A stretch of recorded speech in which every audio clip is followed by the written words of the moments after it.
Hey everyone, it's James at geometricharts.com, April 19th, about 6:15 p.m. Eastern Standard Time. We got the 4-hour chart of Bitcoin here, BTC, USD on the Bitfinex exchange. So first of all, videos on investment advice.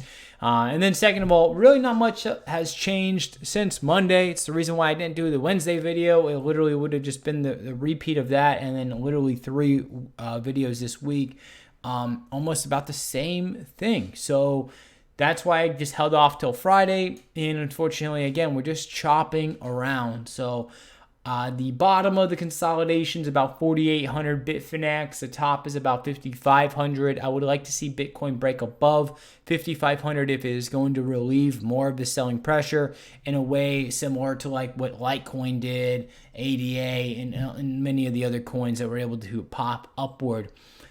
Given this consolidation, though, the market is all pretty much moving in lockstep. So pretty much this analysis goes for everything across the board. And there's 3,500 coins. I'm talking about like your top coins like Litecoin, Ethereum, Bitcoin Cash, EOS, maybe even things like Neo, IOTA, I don't know. IOTA, Neo, Ripple, XLM, I don't know. Those are kind of like iffy.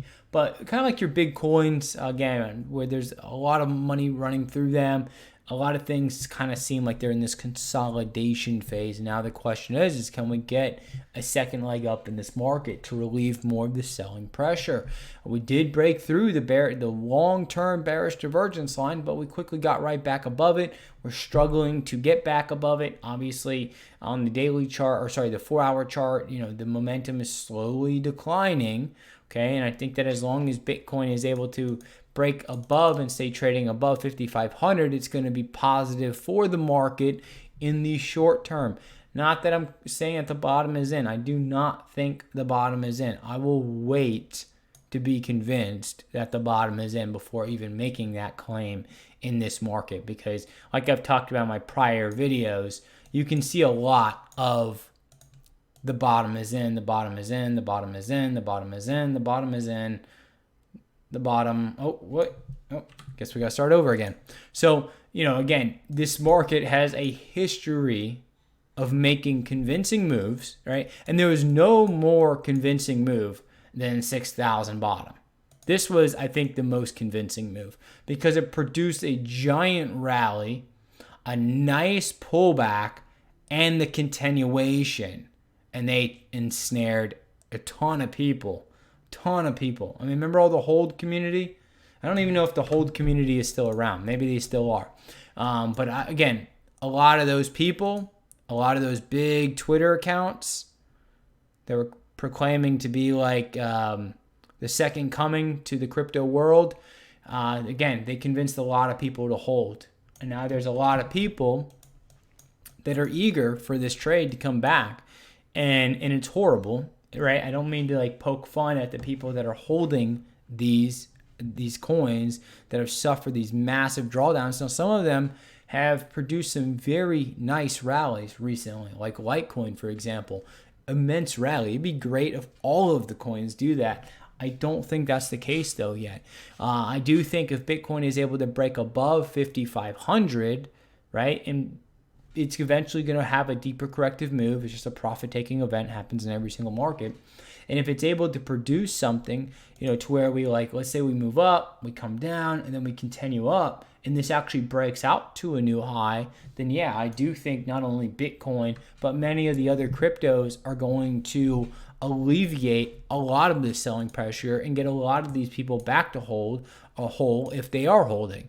But again, it's a market that has a nasty history of making you think the bottom is in and then just completely annihilating your account. So you have to be very skeptical of it until proven otherwise. And I think if there's a lot of eagerness, and it happens in every single market. It doesn't matter even whether you just started trading yesterday or you've been trading for 100 years. It does not matter. If you cannot control your greed, you are going to always try to call the bottom or call the top, and it's not easy. It's very, very difficult. Maybe you get lucky once or twice in your life to perfectly time a top or bottom, but the reality of the nature is that you're not going to perfectly time it. So you just kind of wait to see for the trend to change, and then you can dollar cost average, or come up with a strategy that you feel comfortable with and using it toward these tops and these bottoms. And that's why I'll wait for a corrective move to see how this market's going to react to it, before putting my foot down and saying, yep, this is it, this is the bottom. Because again, the market has dumped out plenty of times, and there's a lot of people, in social media and articles and stuff that are saying that this thing has significantly higher to go. And again, I saw that eagerness to call that bottom in every single attempt that Bitcoin has made to produce these runs. So I would just again be very, very careful in this market, especially since we broke through the longer term bearish divergence line that has plagued this market since the 20,000 top, and we've quickly come back under that, and we've stayed trading under that.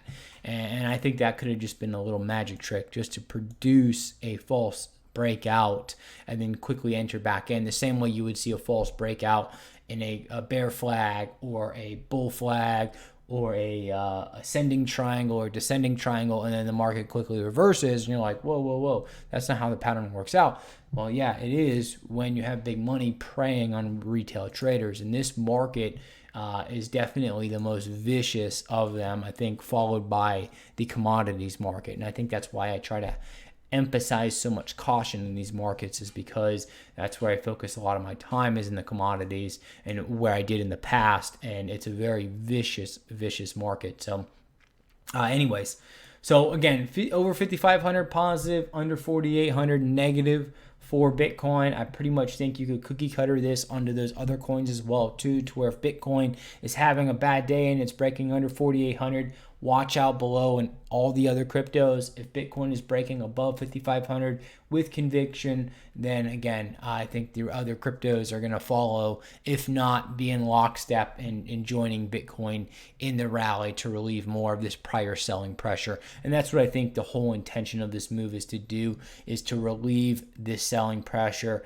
up to about the mid sixes, maybe even slightly higher if things kind of get a little nutty. But the nuttier they get and the more vertical price gets, the more worried I would become, because again, these vertical price movement typically have nasty endings to them. We've already seen some of the coins like Neo, IOTA, XLM, Ripple give back a huge chunk of the little rallies that they also formed. So, and those are just a few of the coins. Obviously covering all 3,500 would be insane, but anyways, so that's it, and the whole point behind like trying to call the bottom, trying to call the top, is just you can wait and see, because if there is going to be a change in trend, a true change in trend, this is not just going to be a 1 month bull market. It would become more than likely a year or multi-year bull market, and in which case I think it'd become more of a multi-year process.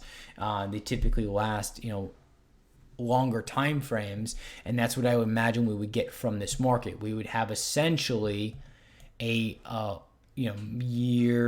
year and a half decline downward or so. I'm just doing rough math real quick.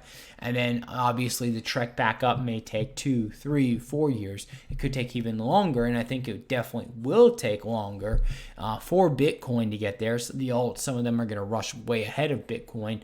But the point is that if we are going to truly head into a bull market, it's not going to be just a next week thing and that's it, out the door. So the eagerness to like just jump all in and claim this is the bottom and that is it, this thing's going to the moon, I think would be a it would not be an intelligent move at the point. It could very well be, if you have a crystal ball and you know for a fact it's going to the moon, sure.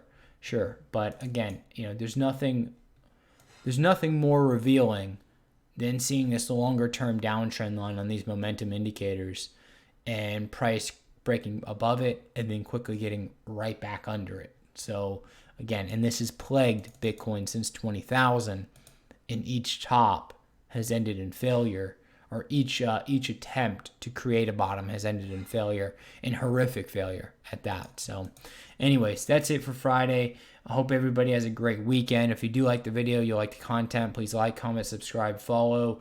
If you celebrate Easter, have a great Easter weekend, and I'll talk to everybody on Monday.